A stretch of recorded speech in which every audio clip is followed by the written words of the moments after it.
Good evening, everyone. My name's Toby Simpson, and I'm the director of the Wiener Holocaust Library. And I'm very pleased to welcome you here this evening for a talk on anti-Semitism and the Holocaust since October the 7th with Dr. Dave Rich. And I'm just going to introduce Dave Rich in a moment and explain a little bit about how this event came into being. First, I wanted to just say a few words about the Wiener Library for anyone who might be joining this event who hasn't heard about the library.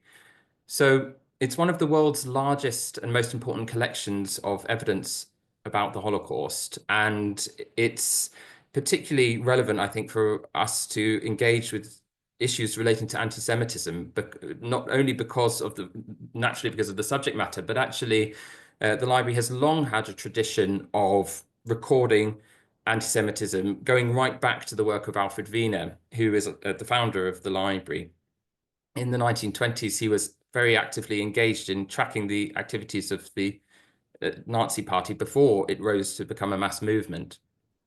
And indeed, something perhaps people are less aware of, even after the Holocaust and the Second World War, Wiener and his colleagues continued to track extremism and anti-Semitism in contemporary society throughout the 1950s and 60s, and this remains part of our remit today, mainly working in partnership with other organizations, including the Community Security Trust and Hope Not Hate and others. So, having said that, I would first of all welcome you all this evening, and I'm delighted that Dave has agreed to give this talk. Just to explain the inspiration for it. So I was listening to an exceptional talk that Dave gave for Indiana University's Institute for the Study of Contemporary Antisemitism, in which he gave an incredibly concise and insightful overview into how anti-Semitism has again mutated, intensified since October the 7th. And there were a couple of references within the talk to the Holocaust, as you might expect. And in particular, Dave articulated some interesting ideas in response to Panjak Mishra's article for the London Review of Books, which some of you may have read about, entitled "The Shoah After Gaza." And it made me think that actually this is a topic that could do with more explanation, more more exploration, more reflection. And it struck me also that perhaps one of the reasons that there hasn't been as much room for reflection and exploration of this topic is that it is such a minefield, and people are rightly cautious about bringing the Holocaust into contemporary issues because, well, for various reasons. It is understandably a bit of a minefield and has to be done with great sensitivity. And I think Dave is somebody who is able to do that. And for those of you who haven't come across Dave's work, I think I'll just say a few words in terms of his work so that you have an understanding of why I was so keen to hear David's perspective and thoughts on this issue. So Dave is head of policy at the Community Security Trust, and his focus in terms of his PhD research was left-wing anti-Semitism, which led to his first book, The Left's Jewish Problem, Jeremy Corbyn, Israel and Anti-Semitism. And more recently, many of you may have come across and read his excellent book, Everydate Hate, How Anti-Semitism is Built into Our World and How You Can Change It, which indeed has had an updated foreword since October the 7th. I really would urge you to engage with Dave's work and his book, and I'm very much looking forward to hearing Dave's perspective on this subject. So Dave's going to speak for 40 minutes. Thereafter, there will be an opportunity for people to post questions to the hosts. So please do that. And after Dave has given his talk, I will collect questions from the chat and pose them to Dave. So thank you so much, Dave, for joining us, and over to you. Thank you, Toby. Thank you for inviting me to speak tonight and for that generous and kind introduction. Thank you to everyone else for logging on and joining for the talk. I'm looking forward to a really good discussion this evening. As Toby said, I'm going to be giving my thoughts about the way that anti-Semitism since October 7th has been influenced by and has also affected attitudes to the Holocaust and to Holocaust remembrance, and the interplay between these different issues and different ideas. And I'm going to start by looking at an article published by Novara Media, which, for those of you who don't know, is a left-wing news website based in the UK, which last month published an article by Palestinian author Susan Abelhawa that looked at the suffering of Palestinians in Gaza under Israeli military assault and concluded, in her words, Israel is committing the Holocaust of our time, and it is doing it in full view of a seemingly indifferent world. Now, this was very much in line with the politics of Novara Media, and ordinarily I wouldn't really focus on something published by them. But what was interesting about this op-ed is that it was not supposed to be published by Novara at all. Abelhawa had been commissioned to write it by The Guardian, and The Guardian would have published her article but for one thing, or rather, one word, which was Holocaust. According to Abelhawa, The Guardian's most senior editors refused to publish her piece unless she removed the word Holocaust and replaced it with something else. They suggested she use the word genocide as an alternative. And in a series of back and forth emails, she refused to do so and ultimately lost the commission. She then later told Novara Media, and again, these are her words, given the magnitude, this was in an email that she wrote to The Guardian in this back and forth exchange, which was then published by Novara. Given the magnitude, the unceasing horror, the hateful glee and sadism at our suffering, the only word I have at my disposal that comes close to capturing what's happening is Holocaust. She then went on, I am not going to play this Western media game of tiptoeing around the feelings of our tormentors. Nazis were not so cruel. Now, the claim that Israeli actions in Gaza displayed greater cruelty than the Nazis showed during the Holocaust is objectionable enough, but also now wearily familiar in the anti-Israel world. It's a form of indirect Holocaust denial in its own way, and it ought to bring disrepute to anybody who says it and any outlet that thinks of publishing it. However, it is Abelhawa's insistence that Holocaust is the only word she was willing to use to describe events in Gaza that feels significant. She told Novara that in her view, Holocaust is simply a word like any other, as if her refusal to consider any alternative was a purely lexicological choice, unrelated to the fact that the Jews were victims of the Nazi Holocaust and are now, in her view, the perpetrators of a Palestinian genocide. But this surely is disingenuous. If it were simply a matter of finding appropriate terms to describe the undoubted suffering of Gazans in this latest war, there are plenty of options that do not invoke memories of the Nazi extermination of European Jewry. But Holocaust is not just another word. It is a political and moral concept of unmatched gravity in the post-war West, and Abelhawa is just the latest opponent of Israel to try to harness its power. In truth, she is not alone. Conversations about anti-Semitism, whoever they come from, often relate directly or indirectly to the Shoah. And after October 7th, it felt at times as if everybody's responses to that terror attack were shaped one way or another by the shadow of the Holocaust. For Israelis and Jews around the world, of course, it evoked difficult, traumatic memories. These memories involve primary recall for some 2,500 Holocaust survivors living in the communities of southern Israel who were directly affected by the Hamas terror attack. But for other Jews around the world, these were assumed collective memories that continue to shape Jewish sensibilities. As defenseless Jews were slain in appalling ways and Jewish hostages were dragged away on that awful Shabbat morning, it was as if the entire Jewish people was being dragged back into their own history. So it's understandable that Israelis and Jews around the world would have had that emotional response to the scenes and stories that emerged from Israel that day. This reaction was genuine and spontaneous.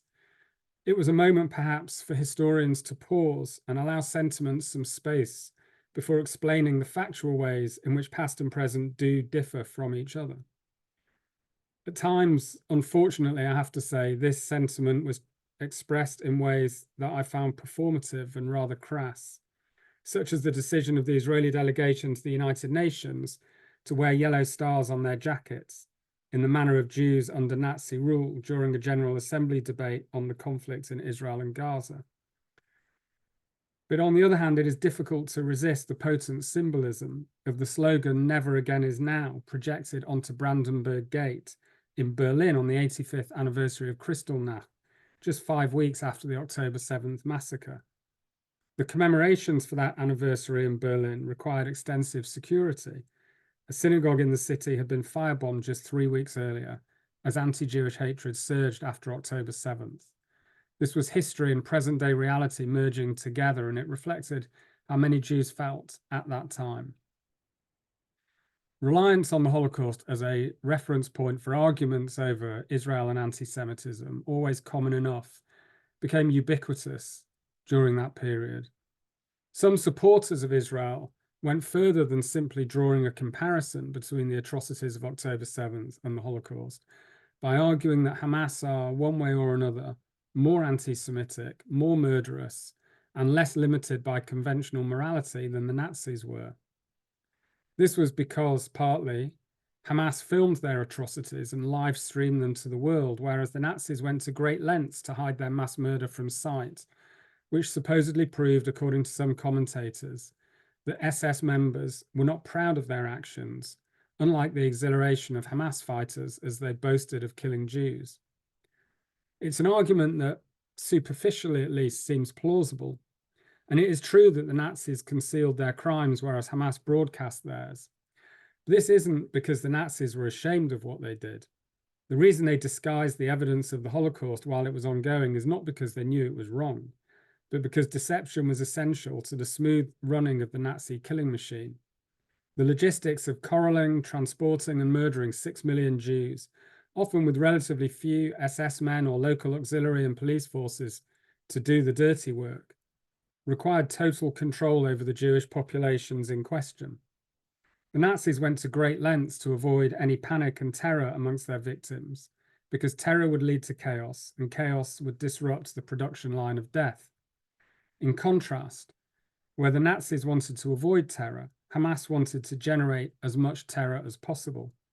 They filmed their grisly crimes on 7th of October and broadcast them on their own social media channels as an act of psychological warfare intended to strike fear and terror into the Israeli population.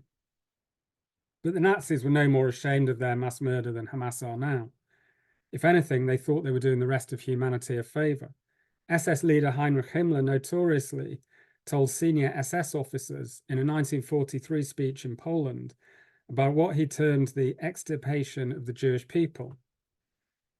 Himmler said in this speech, "This is a chapter of glory in our history which has never been written and which shall never be written. We have carried out this most difficult task out of love for our own people, and we have suffered no harm to our inner self, our soul, our character in so doing." No sense of shame there. As for their attempts to cover up their crimes as the war came to an end, by dismantling the extermination camps and forcing the remaining inmates on death marches away from the front lines, this was simply a matter of self-preservation to avoid the retribution they knew would come. Many Nazi war criminals went to the gallows or committed suicide, unrepentant and convinced they had been fighting a just war against their cosmic Jewish enemy. And unsurprisingly, Hamas now deny that they deliberately murdered civilians on 7th of October, even though they filmed themselves doing exactly that. They aren't ashamed of what they did either. They just know it looks bad. The point, and the reason I give this example, is that whatever the motives for making this historical comparison, even if it is done with the intention of showing support for Israel and condemning anti-Semitism, it always ends up distorting or diminishing one aspect or another of the Holocaust. Arguing that Hamas are worse than the Nazis indirectly has the effect of reducing the depth of Nazi depravity by comparison, even if that is not what is explicitly stated or intended. Still, whatever misleading equivalences or flawed arguments are made by supporters of Israel are as nothing compared to the unrelenting avalanche of bad faith, malign, and ignorant distortions and abuse of the Holocaust that have become entirely normalized within anti-Israel discourse. Every anti-Israel demonstration features countless placards comparing Israel to Nazi Germany, Israeli politicians to Hitler, and Gaza to Auschwitz. You'll hear it on radio phone-ins and TV debates, while hashtag Gaza Holocaust trends repeatedly on social media. Even Holocaust museums and archives have been targeted. Gaza was daubed on the sign of London's Wiener Holocaust Library itself, our hosts this evening, in November 2023. And a pro-Palestinian demonstration was called outside the Holocaust Memorial Museum in Washington, D.C.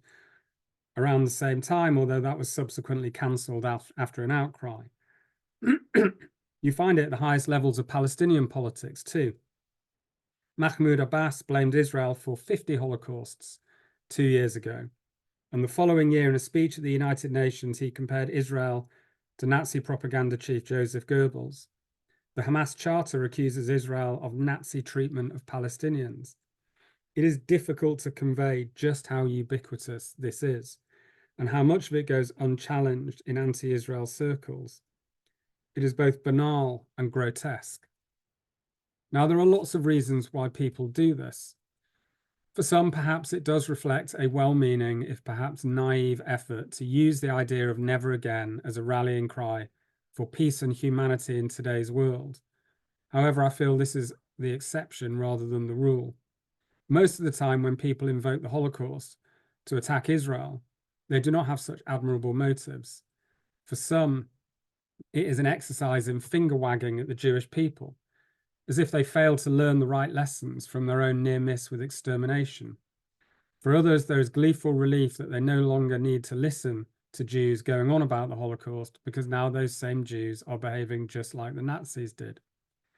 There's a sense of bringing the Jews down a rung or two on the hierarchy of competitive victimhood, allied to a belief that any political or societal benefits derived from this will transfer onto other more deserving groups, and we'll come back to who those groups might be a little later.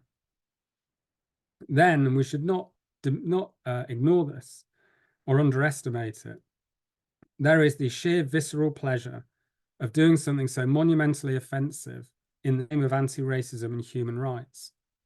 The one place a person of the left can wave a swastika around without worrying about losing their progressive status is, with no irony at all, on a march against the world's only Jewish state. It's how self-identifying anti-racists get to enjoy the transgressive thrill of pretending to be Nazis for a day. Now, there is a much less vulgar version of the widespread accusation that Israel is committing a genocide in Gaza. This has, of course, reached the status of a formal case at the International Court of Justice, and they will presumably and hopefully follow due process and all the evidence in adjudicating on that case. In that respect, though, it is worth just noting that talk of a genocide in Gaza began within just a few days of the October 7th attack, and often came from people who had already been arguing for some years that the Palestinians were being subjected to what they call a slow genocide by Israel. And the alacrity with which so many of these anti-Israel voices began to proclaim a genocide in Gaza so soon after October 7th almost gave the impression of a kind of ghoulish fulfillment, that events finally seemed to be catching up with their discourse rather than their discourse following and describing events. Now, buried within this world of Nazi comparisons and genocide allegations lies an intellectual effort to construct an argument that Israel's sins are so egregious that the Jewish people, or at least those Jews who have been seduced by Zionism, have lost the moral standing to continue as the guardians of Holocaust memory. Perhaps the most serious and thoughtful example of this came in a 7,500-word essay in the London Review of Books in March this year, written by the author Pankaj Mishra, titled The Shoah After Gaza, that Toby referred to in his introduction. Drawing on the writings of Holocaust survivors such as Primo Levi and especially Jean Amery, as well as Israeli intellectuals and writers including Boaz Evron and Yeshayahu Leibovitz, Mishra's essay sketched a portrait of an Israel in thrall to paranoid victimhood and what he called a pitiless national ethos, that is replicating the darkest episodes of human history. According to Mishra, Israel has, quote, turned the murder of 6 million Jews into an intense national preoccupation. He quotes Leibovitz accusing Israel of Nazification and Evron warning that Israel is displaying racist Nazi attitudes. And Mishra himself condemns what he calls the liquidation of Gaza, a form of words that seems to me to mimic the Nazi liquidation of Jewish ghettos during the Holocaust. At the same time, Mishra argues in this essay, diaspora Jewry since the 1960s, especially but not only in the United States, has willingly gone along with the instrumentalization of Holocaust memory in the service not only of Zionism, but of the Western post-war political order. Now, having set this scene, Mishra then turns to the calamity that has befallen Gaza since October 7th, which in his view is a massacre enacted with unbridled brutality by the Israeli military. In the chronology of his article, it is hard to escape the conclusion that this is the product of Israel's, as he sees it, national Shoah-entrapped psychosis. Indeed, it is what he calls Israel's distorted consciousness of the Shoah that led to October the 7th in the first place, he argues, as, quote, the victims of Israel, unable to endure their misery any longer, rose up against their oppressors with predictable ferocity. Now, Mishra's verdict on what this all means for the world as a whole is striking. He writes that Israel today is dynamiting the edifice of global norms built after 1945, and as a result, we are witnessing some kind of collapse in the free world. And the reason why Mishra argues this conflict has such a cosmic consequence when, for example, the much larger death tolls in wars in Yemen, Syria, and Sudan do not, is because the Shoah and anti-Semitism were, as he puts it, the universalist reference points for the system of international law and human rights institutions constructed after World War II that is now falling apart. And that Israel's actions, therefore, have much greater significance for the world as a whole than any other country's wars or human rights abuses. He writes, Netanyahu and his cohort threatened the basis of the global order that was rebuilt after the revelation of Nazi crimes, because it was the revelation of Nazi crimes that was the moral foundation for that post-war global order. The obvious meaning of all of this is that it is Israel's Jewishness that gives it its significance, and the significance to its war in Gaza. The war in Yemen cost hundreds of thousands of lives and was prosecuted by Saudi Arabia and the United Arab Emirates, both of whom relied on Western arms and political support while their oil and gas continued to flow. But that apparently posed no comparable challenge to the international order. Russia's invasion of Ukraine saw one of the 5 permanent members of the UN Security Council, the highest global body responsible for maintaining international peace and security, flagrantly breach the most fundamental principle of the entire international system, which is the territorial integrity of sovereign states. But according to Mishra, Russia's actions only left those international institutions tottering, as he put it. It is Israel alone that he says is the portent of the future of a bankrupt and exhausted world. Now, there is much to unpack in this. First is Mishra's selective quotation of Holocaust survivors to add authority to his own argument, but it is interesting how he does it and what he uses them for. He relies heavily on the writings of what I will call survivor philosophers to build his case against Israel, most notably Jean Amery, but only when it suits him. The parts of Amery's writings that Mishra uses are those where he criticized what he saw as a rising chauvinist bellicosity on his only visit to Israel in the 1970s, and Amery's specific horror at reports of the torture of Arab prisoners in Israeli jails. Amery himself had been tortured by the Gestapo before being transported to Auschwitz. It is true that Amery felt no affinity with Israeli culture and society, just as Jewish religious traditions left him cold. But Amery was also in no doubt that Israel's existence was a necessity, not only to ensure Jewish survival, but for Jewish pride. And this is the part of his writings, I would argue, a central, consistent part in his essays that Mishra does not use. Not only does he not rely on it, he dismisses it in passing without ever truly considering why, for example, Ameri said that it was anti-Semitism that made him a Jew, and being a Jew meant he stood with Israel when push abruptly comes to shove, as he put it. Ameri was not a Zionist, but he was very much an anti-Zionist, arguing that anti-Zionism is nothing other than an updated version of the age-old and evidently ineradicable, utterly irrational hatred that has been directed against the Jews since time immemorial. Indeed, there is some irony in Mishra enlisting Ameri in his argument that Israel and diaspora Jewry, or as Mishra put it, Jewish organizations that became notorious for policing opinion about Zionism, have, in his view, instrumentalized the Shoah in the service of Zionism, when it could be argued that Ameri himself did this repeatedly. He wrote in 1973, anyone who questions Israel's right to exist is either too stupid to understand that he is contributing to or is intentionally promoting an Uber Auschwitz. 4 years earlier, in a 1969 essay titled Virtuous Antisemitism, Ameri admitted that, quote, all my leftist friends will tell me that I am joining the battalions exploiting the 6 million murdered Jews to blackmail public opinion.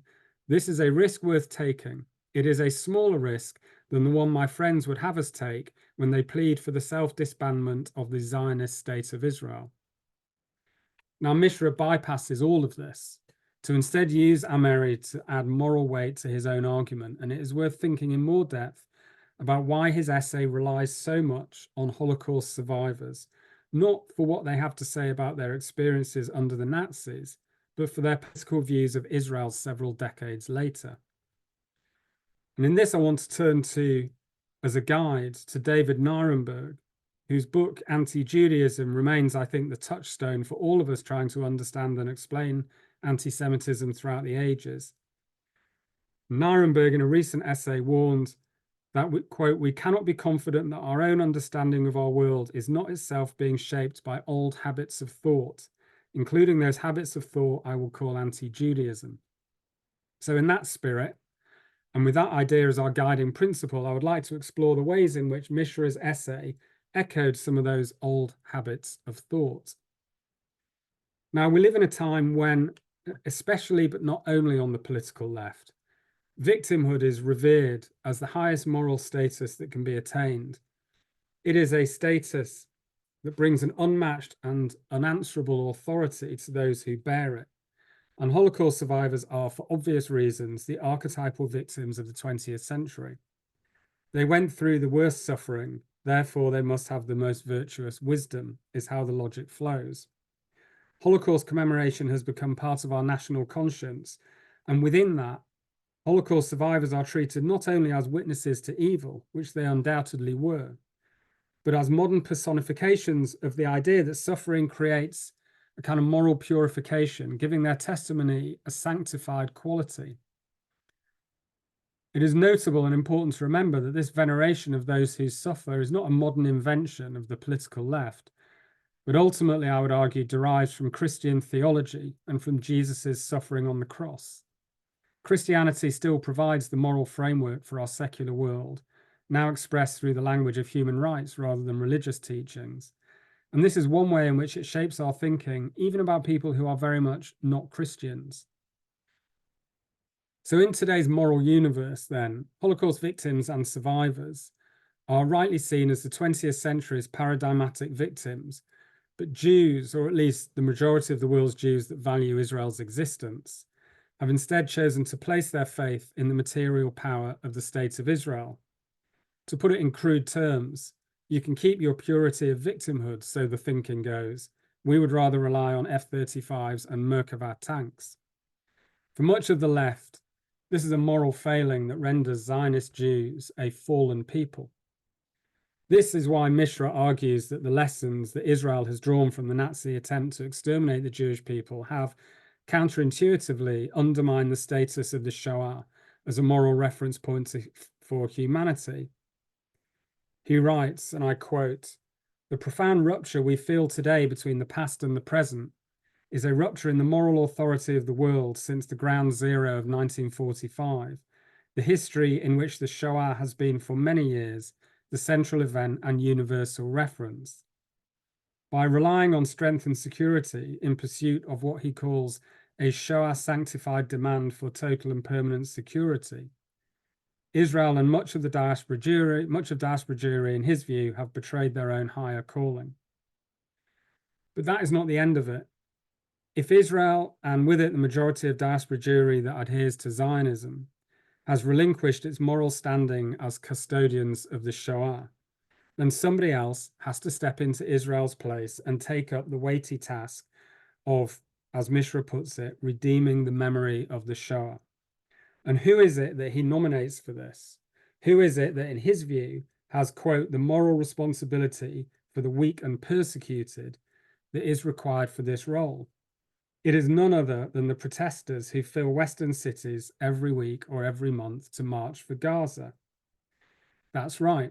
The marches that are replete with placards comparing Israel to Nazi Germany, alongside calls for Israel to disappear, that are aligned to the political goals and slogans of Hamas, a violently anti-Semitic organization, and that often feature implicit or even explicit support for the murderous rampage of October 7th.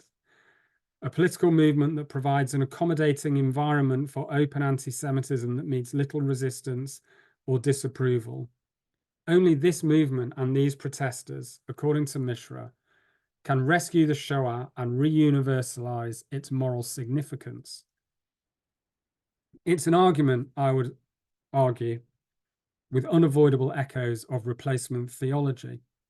The idea that Israel is a fallen people whose sinful behavior delegitimizes their grip on Shoah memory has an obvious parallel in the much older idea that the Jews, through their sins, betrayed their covenant with God, and as punishment were superseded as the elect by more worthy others.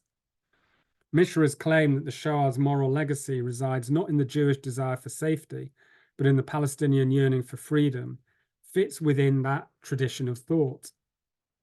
Furthermore, in Mishra's argument that Israel is selfishly destroying the entire international order that was constructed to prevent another Shoah, it is possible, I believe, to detect the outline of another old complaint heard down the generations, that the Jews stubbornly stick to their particularist interests instead of embracing the universalist message offered to them by humanity. This was the medieval charge leveled at Jews who rejected Christ's salvation by refusing to convert to Christianity. It found updated expression amongst Enlightenment Europe's philosophers who could not understand why Jews clung on to their ancient superstitions instead of shedding them to embrace the new modern nationalism. In the 20th century, a similar lament was heard from parts of the left, frustrated that so many Jews chose nationalism in the form of Zionism rather than socialism as the vehicle for their safety and freedom.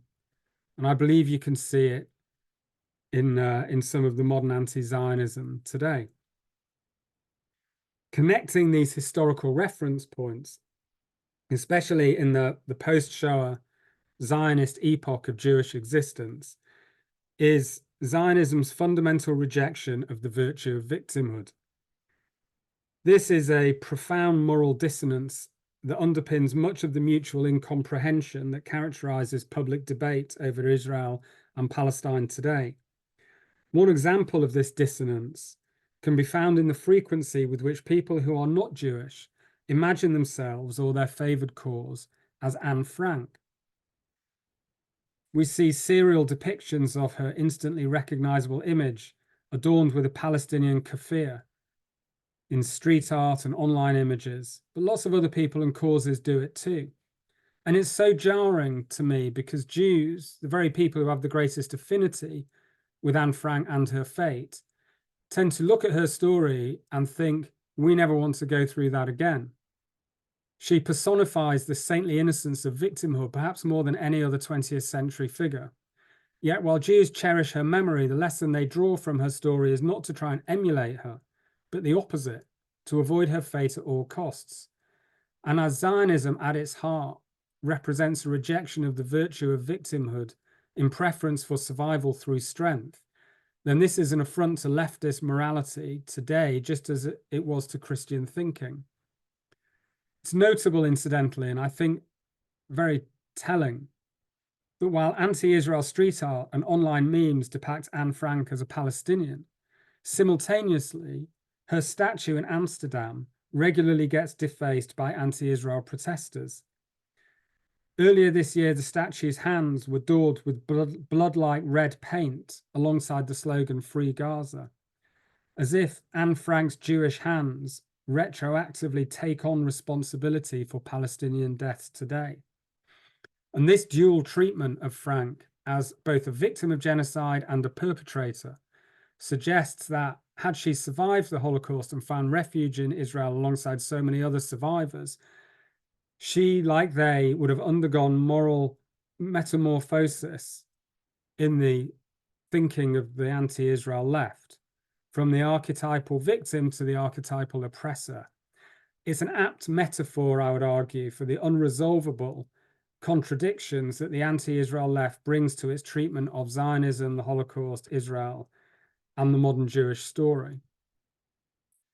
However, this does not just stop at Israel, nor is this only or mainly about revising the past. As with every revision of history, these changing attitudes to the Holocaust are really about trying to shape the future. In particular, this is a discourse that aims to align an interpretation of the Holocaust with the anti-colonialism that animates the progressive anti-racist politics of this generation. Mishra, in his essay, brackets the two together, writing of Nazism as the radical twin of imperialism and pairing Auschwitz and Hiroshima as parallel sites of Western slaughter. There is an obvious connection, he says, I'm quoting, between the imperial slaughter of natives in the colonies and the genocidal terrors perpetrated against Jews inside Europe. And while the world obsessively commemorates the Shoah, Mishra complains that the numerous, quote, the numerous late Victorian Holocausts, plural, in Asia and Africa are barely remembered. Now, it is true that there are historical connections between the Holocaust and German genocidal actions in Namibia prior to World War I. But this argument that Mishra makes and that others make is not limited to that specific connection. Instead, it falls into a broader analysis of the Shoah that sublimates its causes and its meaning within the phenomenon of colonial conquest and the extinguishing of native populations by Western imperial powers as a whole. This notion that the Holocaust is better explained and understood as an example of European colonialism playing out within the home continent rather than being exported overseas is common enough in left-wing anti-colonial thinking. It's a theory that risks downplaying the centrality of anti-Semitism in Nazi ideology, as if the Jews were swept aside in the pursuit of Lebensraum simply as a matter of circumstance, along with Slavs and others who the Nazis deemed inferior or inconvenient. It's an argument with obvious weaknesses. The Nazi desire to clear so-called inferior races from the land that they had earmarked for their Eastern Empire cannot explain why Jews from Paris, Amsterdam, or Salonika were transported hundreds of miles into that same territory in the East before being killed, nor indeed why French, Dutch, or Greek Jews had to be killed at all. The understanding of the Holocaust as a manifestation of European colonialism is too limited and flawed to fully work as a piece of historical analysis, but it serves a political purpose, more so now than ever. This is because it is now commonplace on the left to view Israel as a manifestation of European colonialism, a settler colonial state left behind by the receding tide of imperialism, with no more intrinsic legitimacy or indigenous authenticity than French Algeria or British Rhodesia.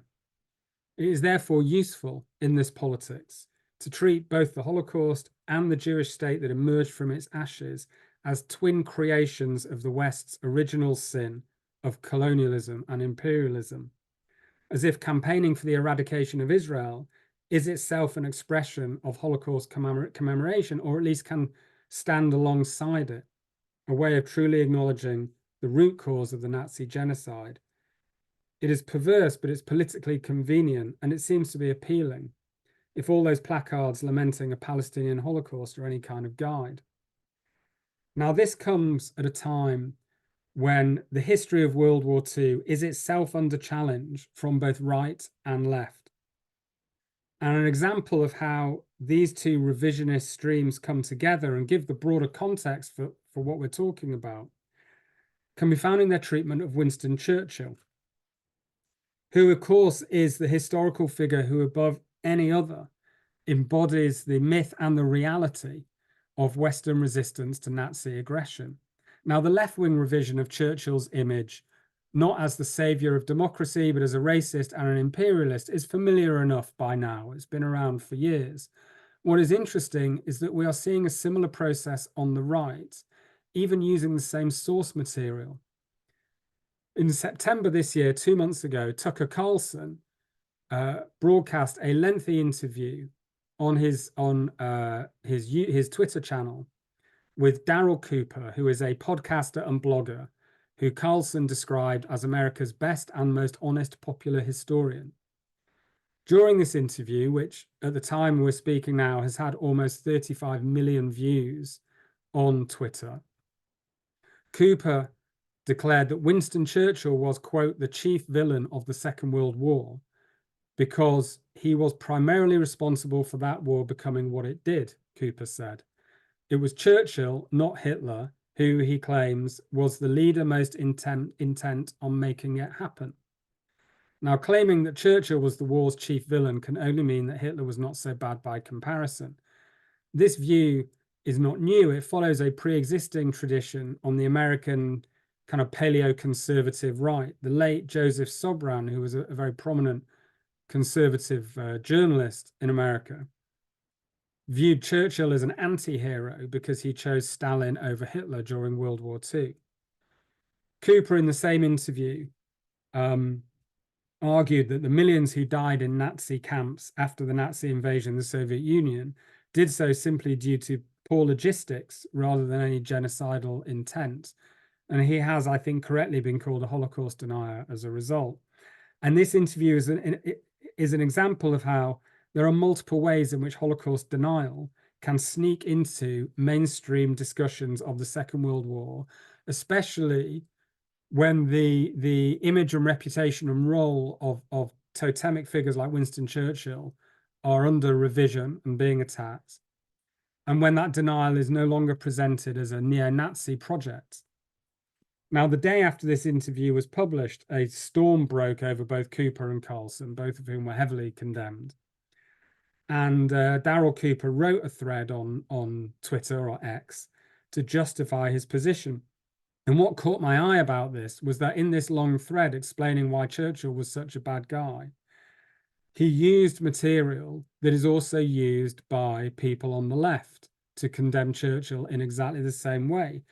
The example that jumped out to me was a very common but always out of context quote from the 1920s in which Churchill advocated using, as he put it, poisoned gas against uncivilized tribes in Iraq who were rebelling against British rule.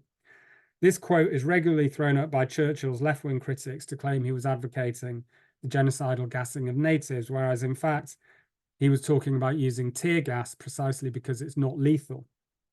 But the interesting thing is that here, the exact same quote with the same meaning was being used by someone on the right to condemn Churchill, not for his imperialism or for his racism, but to show that he was a militarist and that he is the main reason why the Second World War turned out to be such an awful war. Now, why is it? And this is my concluding point, really. Why is it that these opposing political camps, who presumably agree on so little else, share an interest in discrediting the most significant figure of 20th century democratic resistance to totalitarianism? And the answer, as Pankaj Mishra, I think, correctly observed in his article, although he didn't write about this specifically, is that the international norms and institutions that emerged out of the Second World War, some of which were developed in direct response to the Holocaust, are under significant stress right now as are the liberal democratic values that are so closely associated with them. There are crises everywhere. Russia's invasion and ongoing war in Ukraine, China's rise and threats to Taiwan, the decline of Western Europe and the retreat of American power. Now, Mishra places Israel's war in Gaza, with all of its regional ramifications, at the very top of this list, even though, ironically, Middle East conflict between Israel and its neighbors is nothing new, and therefore perhaps less credible as an explanation for why this is happening right now. But if these institutions and these norms are to fall, there will be intense competition over what will replace them. In fact, looking around the world at the rise of populism and authoritarianism, you might very well argue this competition is already well underway. And this is where I believe the effort to take the legacy of the Holocaust away from Israel, and by extension from Jews, has wider meaning within the hard-nosed geopolitics of today. The world is going through profound political change, and the shifting politics of our time involves a battle of narratives just as much as a battle of economic or military forces. And the argument that the moral and the political, if not the actual victims of the Holocaust, are no longer the Jews, but actually the Palestinians, is not only a rhetorical attack on Zionism, but an assault on Western political dominance. And it has a role to play in this wider struggle over the direction of global politics. Now, you might think the notion that controlling the legacy and memory of the Shoah is the key to shaping the future world order seems rather fanciful, but it's yet another reminder that the Jewish people are often turned into props with an inflated and unmerited role in how other people make sense of their world. And in this, as with so much else, the Shoah is not exempt. It is a paradox, I think, of the Holocaust, looking at surveying this whole landscape, that the Shoah weighs so heavily in our moral worlds that we feel compelled to draw lessons from it. Yet it was such a singular event that any comparisons are bound to mislead whoever makes them and for whatever purpose. Theodor Adorno famously came up with a categorical imperative that demanded people should arrange their thoughts and actions so that Auschwitz will not repeat itself, so that nothing similar will happen. In an ideal world, this would not be taken as a license to distort and manipulate the Shoah to fit the political needs of today. But perhaps, given how much is at stake, this is a naive hope. Thank you.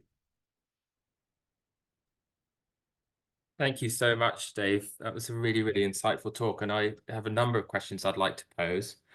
I am going to pose a question that has been sent through by a member of the audience who was wondering about this point you raised towards the end about left and right-wing anti-Semitism and where they converge. And the curiosity was about, there may be more clarity about the convergence of anti-Semitic tropes between left and right. But what do you see in terms of the differences? Can one distinguish really, and how? And there was also an additional point about where Islamist anti-Semitism fits into the picture. I think the differences are becoming harder to delineate, really. If you look historically, of course, far-right anti-Semitism was obsessed with race. Left-wing anti-Semitism was obsessed with capital and finance. And Islamist anti-Semitism kind of took those themes of European anti-Semitism and merged them with older Islamic religious traditions about Jewish inferiority and so on. I think nowadays these are much more kind of blended together. You get anti-Semites of different ideologies sharing content, sharing resources, sharing language. You get people of no fixed ideology who will sort of pick a mix from different ones. And this is partly because the online space is so global and so mixed. Anti-Semitism becomes globalized and the ideas behind it become globalized. And they all have to come back to the Holocaust one way or another as it has such gravity that for people constructing anti-Semitic narratives about Jews or about Israel and Zionism, you have to somehow explain the Holocaust, either why it happened, or if you want to deny it, why it didn't happen, or why it should have happened, or why Israel is even worse and just as bad. But you can't ignore it, and I think that's the significant thing. Thank you. I have a question that is interested in the sort of the media landscape and how it's changing, and I wonder if we could think a bit back to what you said about what was new in the post-October the 7th environment, with people interpreting the fact that the crimes had been broadcast sort of live. And I just wondered, one of the things that you just said about the Holocaust's significance and its gravity having almost many consequences. And one of them, it seems to me, is in the world of the algorithm. It's a way to generate high emotion, attention. You talked about the vicarious thrill. I just wonder if you could comment a bit more about how you see the media landscape changing, and perhaps also how that might relate to things like the BBC, and which has been such an important source of, I suppose, the media landscape. It still is, but is also changing. It'd be great if we could hear some of your thoughts on that. Sure. Look, the so much of how media works, and I think this is where social media and kind of mainstream media organizations really are converging a bit, is in the sort of the constant drive for engagement. Media organizations have always wanted viewers and always wanted readers. The BBC has sort of seen itself as a bit above that in the past. But social media is so algorithmically driven by engagement and by prioritizing content that keeps people on the site and engages them. And we know that outrage and anger creates more engagement than peace and love. And I think that logic, that way of thinking, has sort of reflected back into editorial choices in mainstream media as well, in a way that is potentially quite unhelpful for things like social cohesion and understanding of these issues. I think it obviously that has gone through phases since October 7th. But there are very significant choices made about what to show to support a particular narrative or a particular not. So if you take, for example, the protests, the anti-Israel protests, you will find very different narratives about those protests depending on which media you follow. A BBC News report about a pro-Palestinian march through central London will be completely different from a Daily Mail article about that exact same march. And if you're on Twitter or X or whichever platform you use, depending on who you follow, you'll get a completely different understanding of it. And I think that aspect of the role of media in creating and solidifying and reinforcing completely different and sometimes opposing narratives about the same events, again, it's not very helpful in creating a shared understanding about what's going on to then be able to create solutions to these problems. Yes.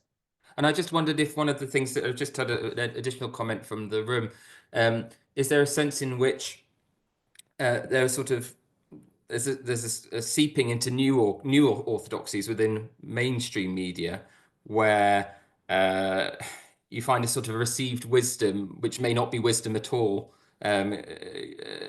It's sort of because of the speed at which the media landscape moves, or perhaps some of the editorial decisions, perhaps some of them unwise, being made, that you sort of see institutions like the BBC, universities, international bodies saying things that have sort of become orthodoxies very quickly. Yeah, I think that's absolutely right. I mean, they have huge influence, and you only have to look at how they react to events.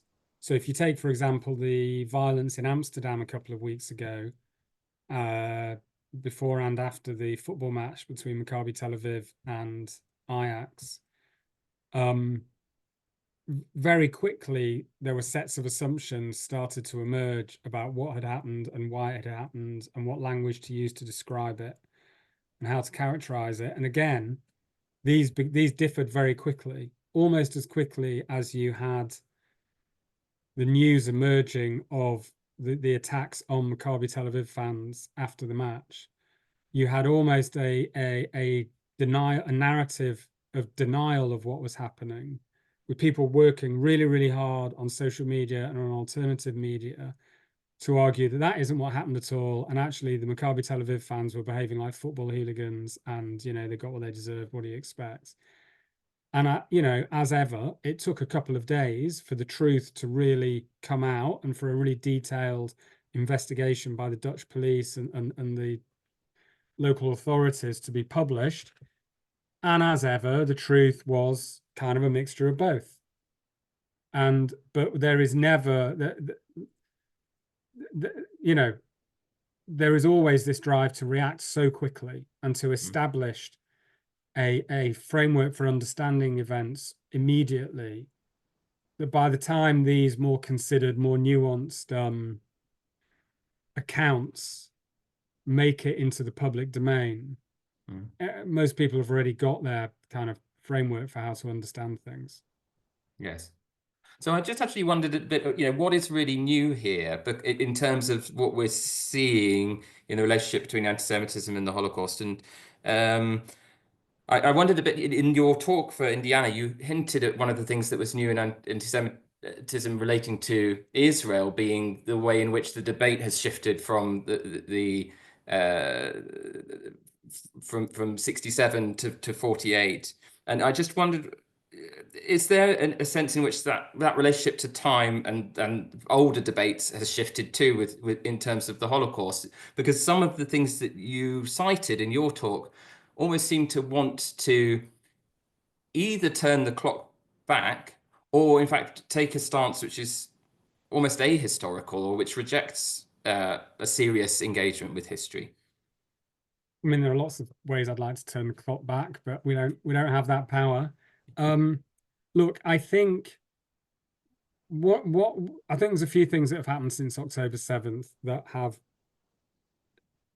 shaped the direction of this kind of revisionist approach to the meaning of the Holocaust. And a lot of these things were there already, and it's one of the features of anti-Semitism that in a way nothing's new. It's just the same old ideas being reinterpreted to fit what people are thinking about today. So the idea that the Holocaust is the moral basis for Israel and Zionism, and therefore, if you want to undermine Israel and Zionism, you have to undermine the Holocaust, has been around for decades.